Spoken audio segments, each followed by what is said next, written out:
warahmatullahi wabarakatuh. Halo semua, perkenalkan saya atas nama Haryanti Arung dengan NIM 220901502007. Saya dari kelas A. Nah, di sini saya akan menjelaskan mengenai aplikasi Odoo karena saya mendapatkan topik mengenai Enterprise Resource Planning atau ERP. Apa itu Enterprise Resource Planning atau ERP? Jadi ERP adalah sistem informasi terintegrasi yang menyatukan kebutuhan sistem informasi dari berbagai departemen dalam perusahaan. Nah, sistem ini terdiri dari berbagai modul, dimulai dari keuangan hingga distribusi. Nah, dengan menggunakan satu database terpusat, penggunaan ERP dapat mempermudah berbagai data dan komunikasi antar departemen perangkat lunak. ERP tersedia dalam versi komersial dan open resource. Nah, penerapan ERP dapat dilakukan bertahap, mulai dari dengan satu modul sebagai proyek percontohan. Nah, kustomisasi ERP dimungkinkan karena setiap perusahaan memiliki proses bisnis yang unik. Baik, sebelum saya menjelaskan lebih lanjut mengenai Odoo, di sini saya akan menjelaskan terlebih dahulu sejarah Odoo. Odoo sebelumnya bernama Tiny ERP, lalu menjadi Open ERP, di mana Open ERP adalah sistem ERP open source yang dikembangkan dengan bahasa Python oleh perusahaan Tiny SPRL di Belgia. Nah, Odoo ini menawarkan keunggulan seperti arsitektur web 3 tingkat, kemudahan penggunaan, dan fleksibilitas. Nah, dengan lebih dari 10.000 unduhan per hari, Odoo menjadi salah satu sistem ERP dengan pertumbuhan tercepat di dunia dan banyak digunakan oleh usaha kecil hingga menengah. Nah, pada Desember 2009, Indonesia menjalin kerjasama dengan Tiny SPRL untuk mengembangkan versi lokal Open ERP, di mana Odoo kini tersedia dalam 18 bahasa, memiliki ribuan pengembangan dan kontributor global, serta mengadopsi lisensi GPL, di mana versi terakhir yang dirilis adalah Odoo V80 atau Grand Open ERP pada Juli 2014. Nah, kini sudah mendukung arsitektur cloud computing. Nah, baik, di sini saya akan menjelaskan apa sih itu Odoo. Jadi Odoo atau Open ERP adalah aplikasi ERP open source yang modern dan lengkap.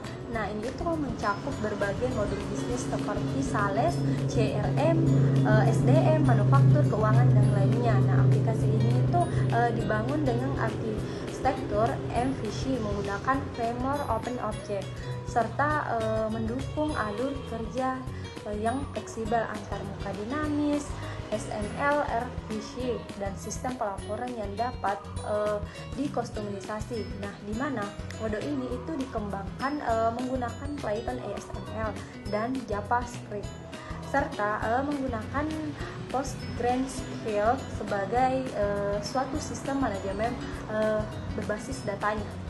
Selanjutnya, saya akan menjelaskan target penggunaan Odoo. Jadi, Odoo ini ditunjukkan kepada perusahaan-perusahaan yang memiliki ambisi dan keinginan untuk meningkatkan performasi dalam bidang manajemennya. Sistem manajemen ini dapat membantu mempermudah segala hal yang berkaitan dengan manajemen, di mana Odoo tidak membatasi jenis, kategori, dan skalabilitasnya dalam perusahaan yang menggunakannya, karena Odoo ini dapat diaplikasikan baik pada bidang maupun sektor serta skala apapun itu. Baik, selanjutnya saya akan menjelaskan mengenai langkah-langkah dalam menggunakan aplikasi Odoo ini.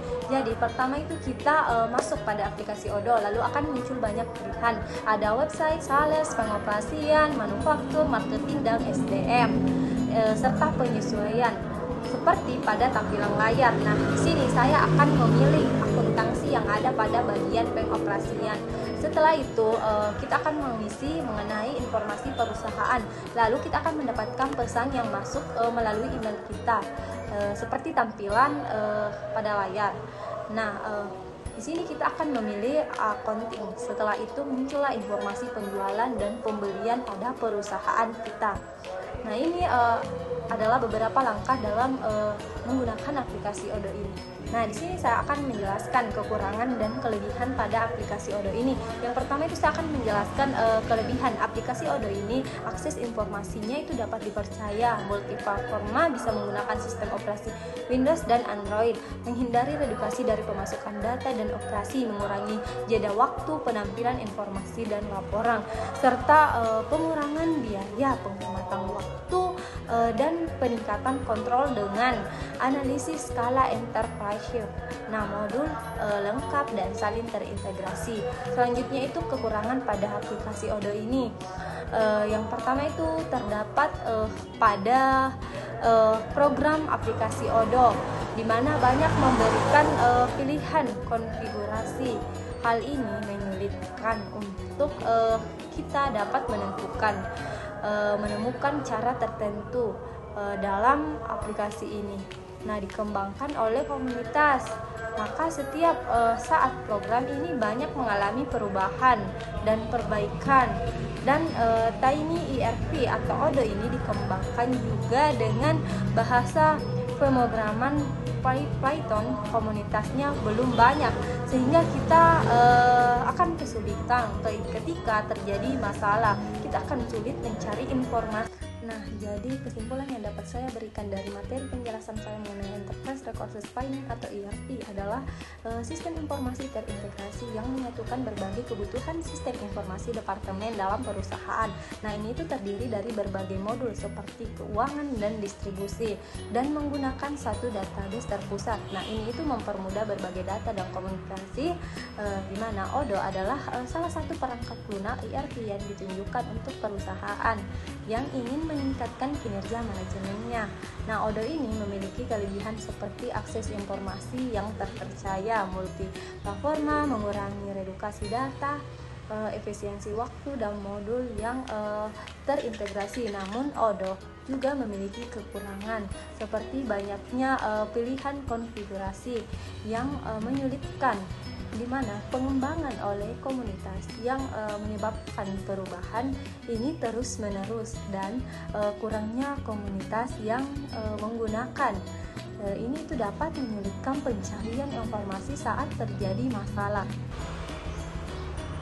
Baik, sekian penjelasan yang bisa saya berikan mengenai Enterprise Resource Planning atau ERP dan Odoo. Mohon maaf apabila ada kesalahan ucapan dalam penjelasan saya. Mohon dimaafkan. Wassalamualaikum warahmatullahi wabarakatuh. Terima kasih.